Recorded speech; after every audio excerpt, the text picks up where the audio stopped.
नमस्कार दोस्तों। कबीर साहब कहते हैं, बंजारे के बैल जो लाए थे भरमाल, गरीबदास सतलोक को चले गए तत्काल। ये वाणी है कबीर साहब की, और ये वाणी गरीबदास जी ने अपने मार्मिक शब्दों के अंदर कही है, अमर ग्रंथ के अंदर। दोस्तों, आपको बता दें कि 512 वर्ष पहले एक ऐसी कथा, एक ऐसी अद्भुत कथा, या कहें कि एक ऐसी अद्भुत लीला जो कबीर साहब ने की, जिसका वर्णन सतलोक आश्रम शामली के अंदर और इसके अलावा 12 आश्रमों के अंदर भी ये समागम मनाया जा रहा है, जो कि दिव्य धर्म यज्ञ के नाम से जाना जा रहा है। और खास बात बता दें इस समागम की, कि इस समागम के अंदर लाखों अनुयायी, 3 दिन का ये समागम है, और लाखों अनुयायी इस समागम के अंदर प्रतिदिन आएंगे, भंडारा लेंगे और अपने घर को प्रस्थान करेंगे। और खास बात, ये दिव्य धर्म यज्ञ उन सारे दस्तावेजों को प्रमाणित करता है जो कबीर साहब ने अपने ग्रंथ के अंदर, कबीर सागर के अंदर, और उसके बाद संत गरीबदास जी ने अपने अमर ग्रंथ साहिब के अंदर बोली है। आइए दिखाते हैं आपको कि जो आध्यात्मिक प्रदर्शनी यहाँ पर लगी है। मैं एक बारी कैमरामैन से कहूंगा, एक बारी इस प्रदर्शनी का जो गेट है, इस गेट के ऊपर थोड़ा सा प्रकाश डालें। आप देखिए कितने भव्य तरीके से ये प्रदर्शनी यहाँ पर सजाई गई है। और खास तौर पर इस प्रदर्शनी का जो खास नजारा है वो ये है कि आपको यहाँ पर वो सारे सदग्रंथ मिलेंगे जो ये प्रमाणित करते हैं कि वाकई कबीर साहब ने वो सारी लीलाएं की हैं। वाकई कबीर साहब ने वो दिव्य धर्म यज्ञ किया है, जहां पर 18 लाख लोगों ने भंडारा किया, और वो भी उस समय जिस समय कबीर परमेश्वर यहाँ पर एक निर्धन धानक जुलाहे की भूमिका निभा रहे थे। लेकर चलते हैं आपको अंदर और दिखाते हैं अंदर का वो भव्य नजारा कि किस प्रकार से ये लीला कबीर साहब ने की, और उनके बाद लगातार वर्षों तक ये वाणियां, ये अनुयायी इस समागम को लगातार करते आ रहे हैं। अब ये समागम संत रामपाल जी महाराज जी के सानिध्य में उनके सभी आश्रमों के अंदर मनाया जा रहा है। दिखाएंगे आपको, अंदर चलेंगे और एक एक चीज से आपको वाकिफ कराएंगे, एक एक चीज से आपको रूबरू कराएंगे कि किस प्रकार यह लीला कबीर साहब ने पूरी की। दोस्तों, पहुंच गए हैं प्रदर्शनी के अंदर। आप देखेंगे यहाँ पर एक काफी बड़ा बैनर पीछे लगा हुआ है, और मैं बता दूं इस पोस्टर की खास बात है कि ये पोस्टर दर्शाता है कि करीब करीब 625 साल पहले कबीर परमेश्वर इस धरा पर अवतरित हुए।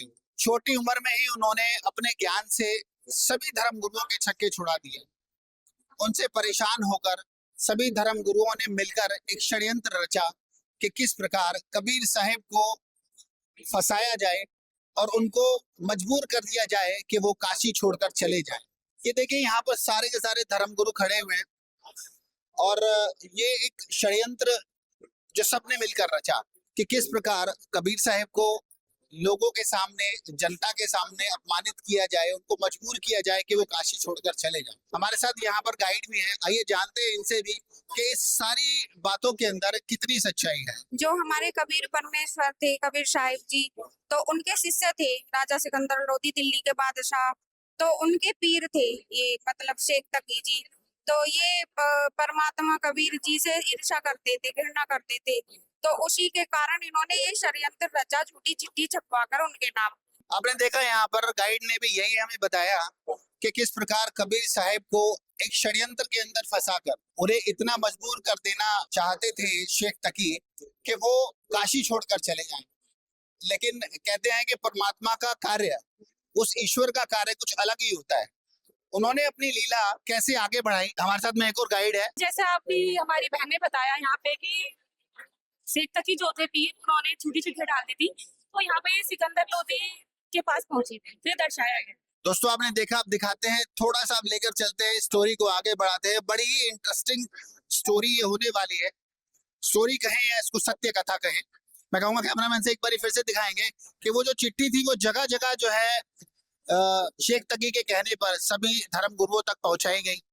कि ऊपर भी लिखा हुआ है, जैसे ऊपर लिखा है कि शेख तकी पीर के षड्यंत्र अनुसार विशाल भंडारे के झूठे निमंत्रण पत्र पढ़कर काशी नगर में 18 लाख साधु संत और उनके शिष्य एकत्रित हो गए। सुबह सैर करने के दौरान इतनी बड़ी भीड़ इकट्ठी होने का कारण पूछते हुए भक्त रविदास जी वो थे जो कबीर साहिब के साथ, ज्यादातर कबीर साहिब के साथ रहते थे।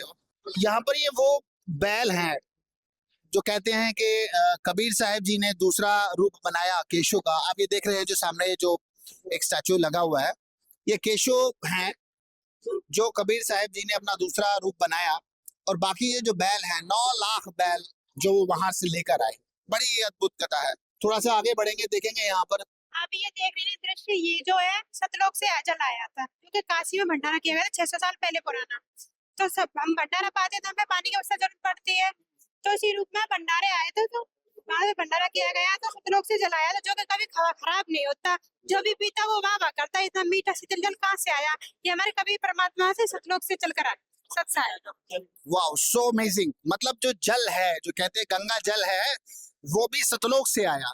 बहुत बड़ी बात है अपने आप में कि काशी के अंदर जहां पर लोग जाते हैं, अपने तीर्थ स्थान पर जाते हैं, स्नान करते हैं, सोचते हैं कि हाँ वहां स्नान करने से हमारे पाप कर्म खत्म हो जाएंगे या कम हो जाएंगे, लेकिन वो जल भी कबीर परमेश्वर ने वहां पर इस्तेमाल नहीं किया।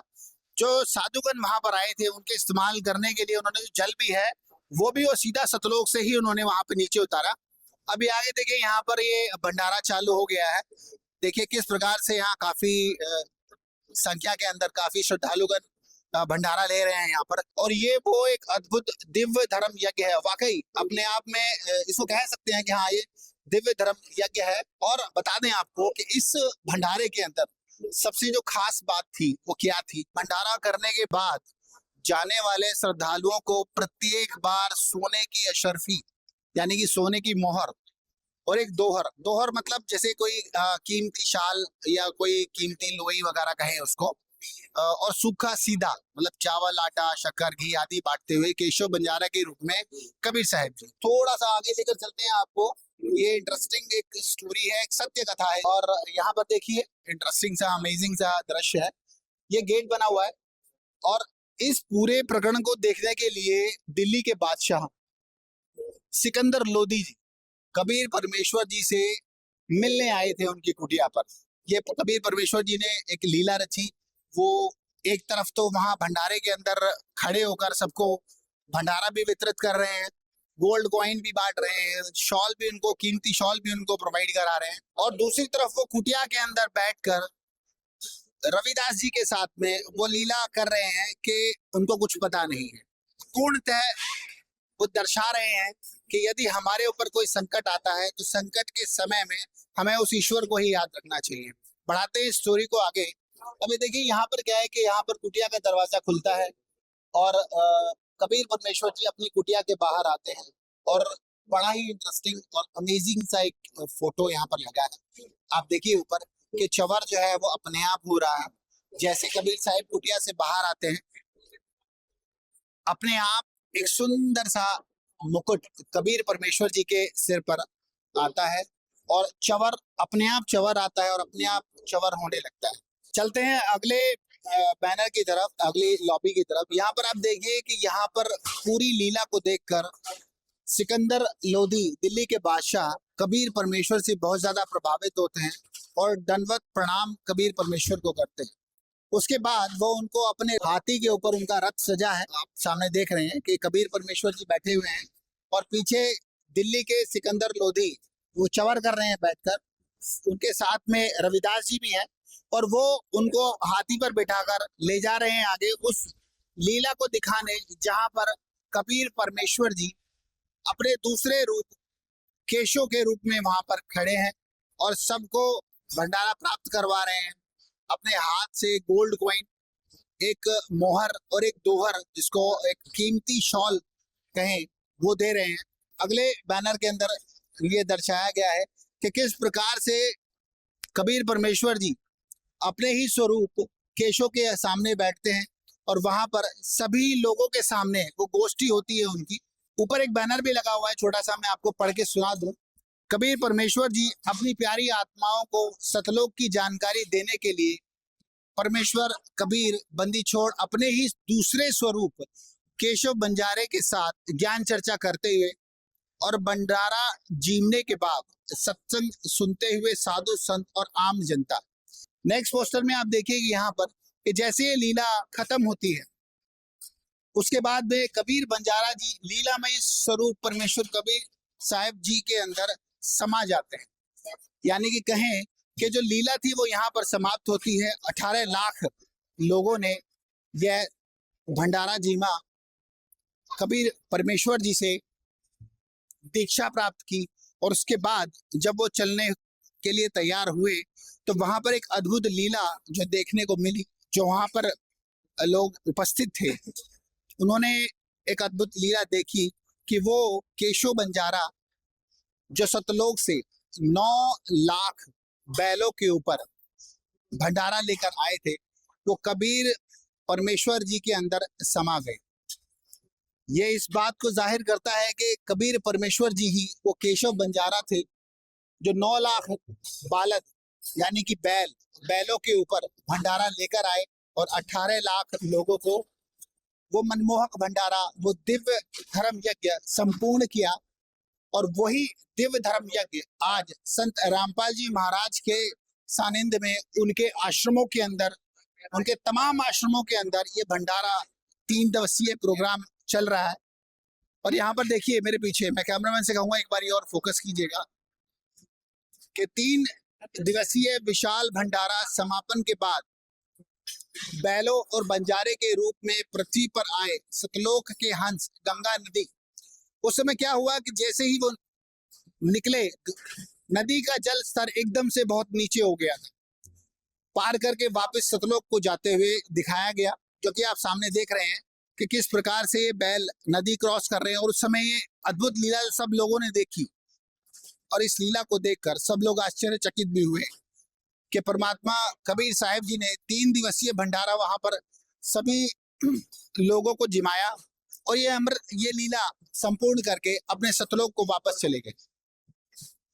तो यहाँ पर सतलोक आश्रम के अंदर संत रामपाल जी महाराज के सानिध्य में वही दिव्य धर्म यज्ञ मनाया जा रहा है और लाखों की संख्या के अंदर यहाँ पर श्रद्धालुगण आ रहे हैं। इस प्रदर्शनी के अंदर और भी बहुत कुछ है जो हम आपको धीरे धीरे बताएंगे। यदि आपको ये वीडियो पसंद आती है तो इसको लाइक कीजिए और शेयर कीजिए और ज्यादा से ज्यादा इस वीडियो को जन जन तक पहुंचाइए कि ये सच्चाई जो आज तक हमारे सदग्रंथों के अंदर एक रहस्य बनी हुई थी, वो सच्चाई संत रामपाल जी महाराज ने वो रहस्य उजागर किया है। जन जन तक पहुंचाइए। धन्यवाद।